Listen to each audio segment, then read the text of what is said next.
नमस्कार जय जगन्नाथ जय पंचसखा पुणी आम सहित जोड़ी होती बाबा बाबा आपण तो आमर पूर्व एपिसोड कहते कल्कि बाबद किभली भाव आगु को माने संघार लीला हम से बाबद कहते एबे बड़ कथा रहुची जे आपणकर बिरजा क्षेत्र बा जाजपुर जो अच्छी बिरजा मंडल माँ भूमिका कौन ता सहित माँ सारला किसी रही भूमिका से बाबद कहे कौन मातृशक्ति बाबद। नमस्कार आपण चैनल को स्वागत करुच्ची एवं जा यही भाव रे जो आध्यात्मिक जो वातावरण रे जो आपण प्रस्तुत करुचंती ये जो चैनल टी तो आपण को अशेष अशेष धन्यवाद सारा विश्व को जोड़ी थिवारु एभली आध्यात्मिक परिवेश मध्य रे जो आपण जो जिज्ञासा करथिले जे मातृशक्ति मानकर जुगध्वंस लीला रे कार्य कौन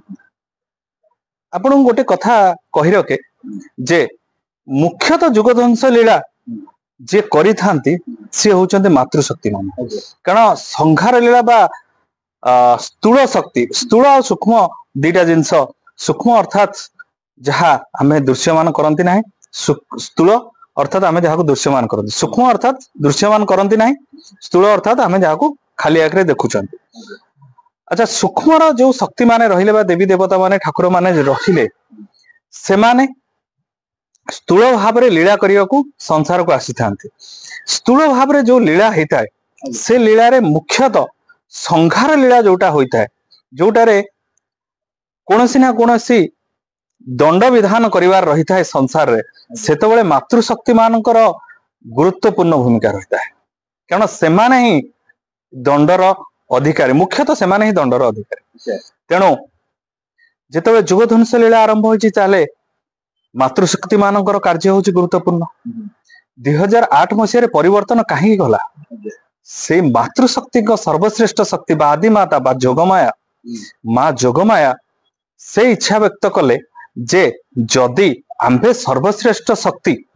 जदि ये संसार को संसार सर्वश्रेष्ठ कर्ता बा श्री निराकार ब्रह्म स्वयं सृष्टि आगमन करी अछंती एवं आदिमाता जोगमाया मध्य सृष्टि आगमन करिसंती तेणु से माने चाहिए कोन बा न हो तेणु जदि से माने चाहिए हेई परिबो ताहले 2012 जुगध्वंस लीला करिवा काहे की श्री कृष्ण को से कहिले जे कृष्ण चाहिए संसार रे सब किछ हेई परिबो आमे जानि छथि कृष्ण बिना पत्ता हलेनी समस्ते कहते पत्र हलेनी भगवान न चाहिए भगवान बोले हमें तो कृष्ण को मानते ना तो कृष्ण न चाहिए कौन न हो पार तेणु माँ कहले जदि आपण सर्वश्रेष्ठ बोली कहउचंदी खाली कहले हबनी करिके देखांत ताले आपण स्थूल भाव रे आमे जेहेतु आसीचु आपण माने कृष्ण जेतले हमको परिचय देला जे आमे होचु आदि मातांकर शक्ति ताले आपण गोटे काम करंतु आपण सारा विश्व रे समस्तंकर शरीर रे प्रवेश करंतु एवं प्रवेश करिकी समस्त को सफा कर दियंतु सत्य धर्म रे चलंतु सरला पुणी काहे की लीला करवा लोकन को मारिवा काहे की एभली काहे की अन्याय एभली लोकन को विनाश करिवार आवश्यकता कोन अछि हमर विनाश कोन करिवार अछि कली चेतना आमर विनाश करिवार अछि कली चेतना तो कली चेतना को विनाश करंतु ना काहे मनुष्य को शरीर को काहे विनाश करिवे चेतना को विनाश करंतु तो श्री कृष्ण सेठी नतमस्तक रहिले सेठी से चिंता कले जे लीला किपरि हेबो मां को बुझेउ चेष्टा कले लीला किपरि होय से जेपरि अर्जुन को बुझा जायथिला श्री कृष्ण बुझेइथिले एबे मध्य ए जुगरे मध्य मां को श्रीकृष्ण बुझेइचंती जे किपरि भाव रे लीला हबो मां काहे की कली चेतना वर्तमान विनाश होई परिबो नाही इंद्रिय कोण सब किछि संबंध रे से पूर्ण भाव रे सूचनायित कले जहा के हमें लिपिबद्ध करा जायथिला एवं ताहाकू मां सेठी देखिले सब किछि विश्लेषण कले प्रभु निराकार ब्रह्मंकर जे स्थूल भाव रे जहा शरीर आगमन करते से माने जेहेतु लीला निमित्त से प्रतिज्ञाबद्ध थिले से श्रीकृष्ण कथार एकमत हेले जे बिना दंडरे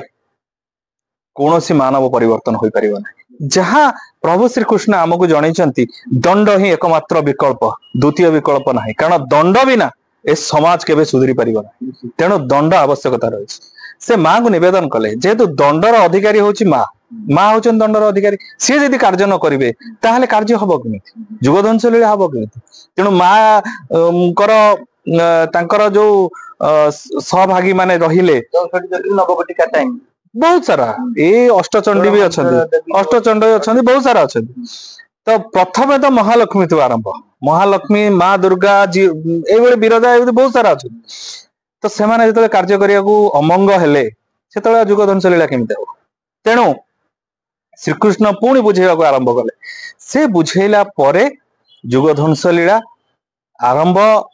ହେବ କି ନାହିଁ ତାହା ଶ୍ରୀ ନିରାକାର ବ୍ରହ୍ମଙ୍କ ଉପରେ ଛଡା ଯାଇଥିଲା। କିନ୍ତୁ ତାପରେ ପରିବର୍ତ୍ତନ କରାଯାଇଛି, ତାହା ଆଲୋଚନାର ବିଷୟ, ବିରାଟ ବିଷୟ ଅଲଗା। ତେଣୁ ଆମେ ଯାଉଥିଲେ ଯେ ମାଙ୍କ ବିନା କଣ ହେଇପାରିବ।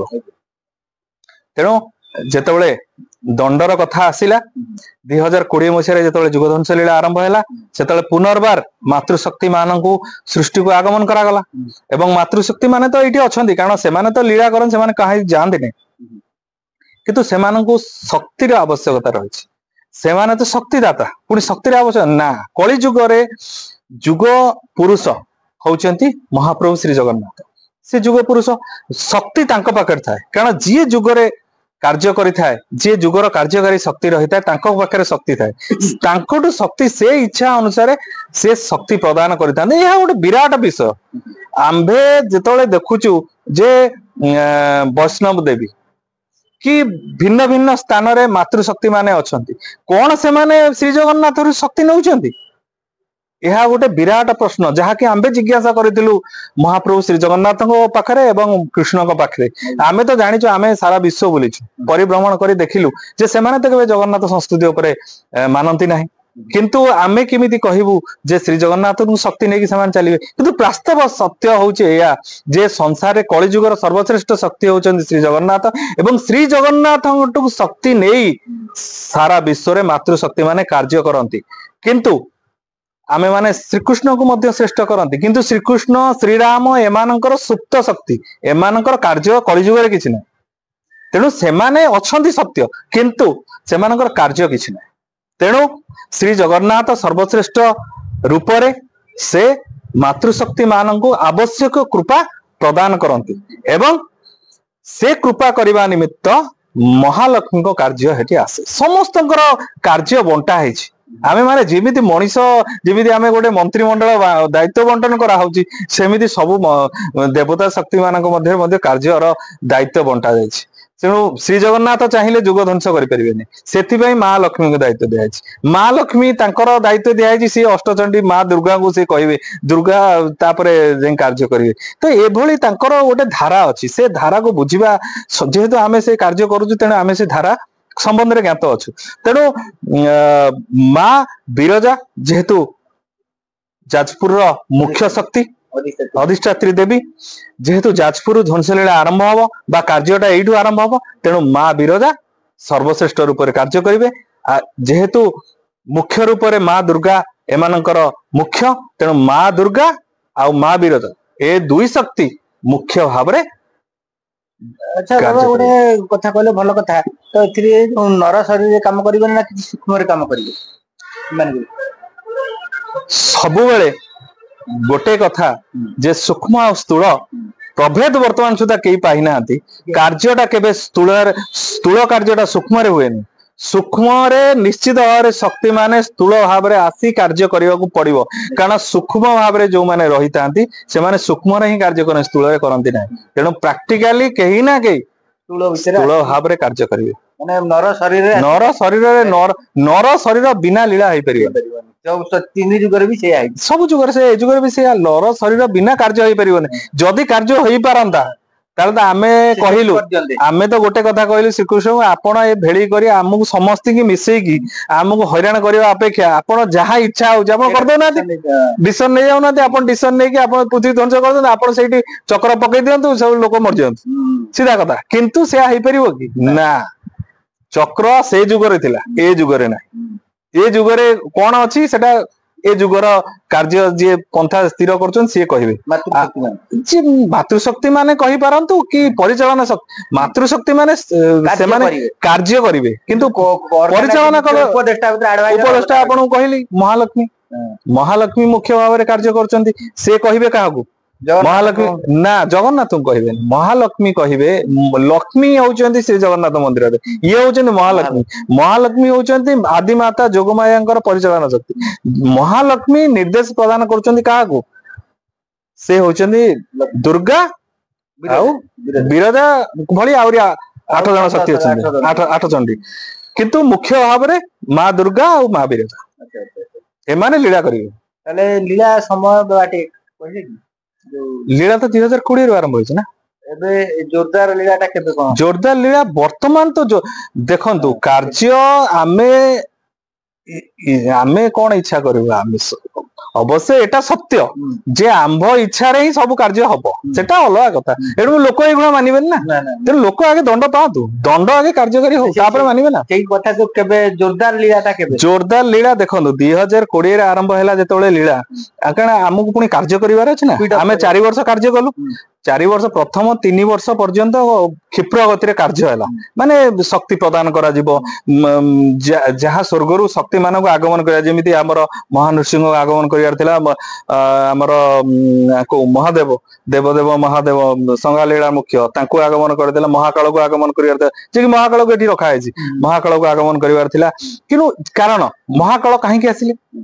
तार बहुत सारा हमको से कारण दियंती जे ए शक्ति काहे के आसीबो कारण कोन काम कोन अछि तो महाकाल काहे के आसिले वर्तमान आमे सब बेले कहजु जे तांत्रिक माने वर्तमान सर्वश्रेष्ठ होई जायछन संसार रे वर्तमान तांत्रिक वर्तमान मंत्र तंत्र बल रे किछि कर दोचंती एवं जहा को देखि कि लोक माने आश्चर्यचकित है कि ताका पछरे बोलचंती ये होचिन भगवान किंतु से भगवान कोन अछि नु से माने भगवान नु से माने होले दुष्ट शक्ति कारण से माने लोक को हैरान करछन किंतु एटा बुझिबो काहा को बुझिबो की हां राइट राइट ठीक अछि परवर्ती एपिसोड रे बाबा आउ कि सुनिबा देबे आउ किछि बोले हमर एबे सुनिले मां का कथा जे मातृशक्ति दर कार्य को भली भूमिका रहछि कहिरो शेष पर्याय रे जेतु समय हमकु देलानी इशारा देलानी आदि पई हमें रहूचु परवर्ती एपिसोड रे बा थारु आउ किछि भविष्यत कथा सुनिबा रहूचु नमस्कार जय जगन्नाथ।